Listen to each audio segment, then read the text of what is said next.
Hi guys, this is Melvin once again and welcome back to my YouTube channel.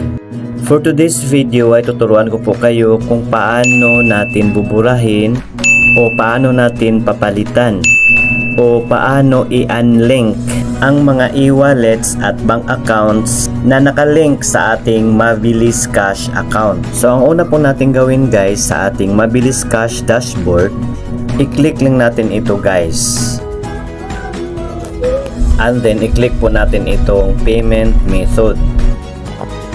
So sa makikita natin guys, may dalawa akong account na nakalink dito sa aking Mabilis account. Ang aking GCash account at ang aking Union Bank account. So ngayon guys, kung gusto nating buburahin itong lahat, ay ilong press lang natin guys. Halimbawa itong Union Bank account ko ang una kong buburahin, ilolong press ko lang ito. And then kapag mag-pop up na ito guys, i-click lang natin itong delete. At ayan po, deleted na po ang aking Union Bank account. Ang susunod kong i-delete guys ay itong aking GCash account. Ilulong press ko pa rin ito. Uy, may nag-pop up, cannot delete only payment method. So ibig pong sabihin guys, ay hindi po natin ito madi-delete hanggat hindi ito papalitan ng isa pang account. So ngayon guys, mag-add po tayo ng isang account para mapalitan po itong ating buburahin. I-click lang natin itong add payment method. So may dalawa pa rin tayong pagpipilian kung ano po ang ipapalit natin. Isang e-wallet account ba or ang ating bank account?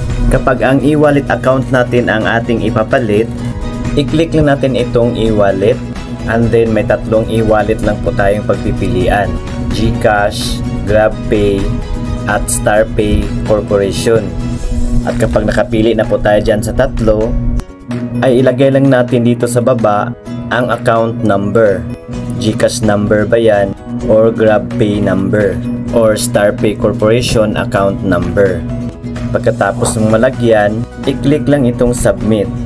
At kapag itong bank account naman ang ipapalit natin, i-click lang natin itong bank para makapili po tayo ng ating bangko. Halimbawa sa akin, ang ipapalit ko po ay ang aking BPI bank account. So hanapin ko lang dito ang BPI. So ito na po, nakapili na po ako. And then ilagay natin dito ang ating bank account number dito sa baba. At take note guys, yung pangalan natin sa taas guys, hindi na po yan pwedeng papalitan. Kailangan yung account na idadagdag natin or ipapalit natin ay nakapangalan talaga sa atin. So ngayon, pagkatapos yan guys, ay click na natin itong submit. At ito na po guys, na-link na po ang aking BPI account. So ngayon, pwede nating i-delete ang aking GCash account. Ilong press pa rin natin ito. At kapag mag-pop up ito guys, i-click ang delete. So ayan po, deleting success na po. So ganun lang po guys. Sa mga interesadong mag-apply ng loan dito sa Mabilis Cash guys, at gustong manood sa aking mga reviews about sa Mabilis Cash, ilalagay ko na lang po ang link sa description area sa videong ito. So yun lang po guys, sana may natutunan po kayo sa videong ito. Paki-like and share na lang po.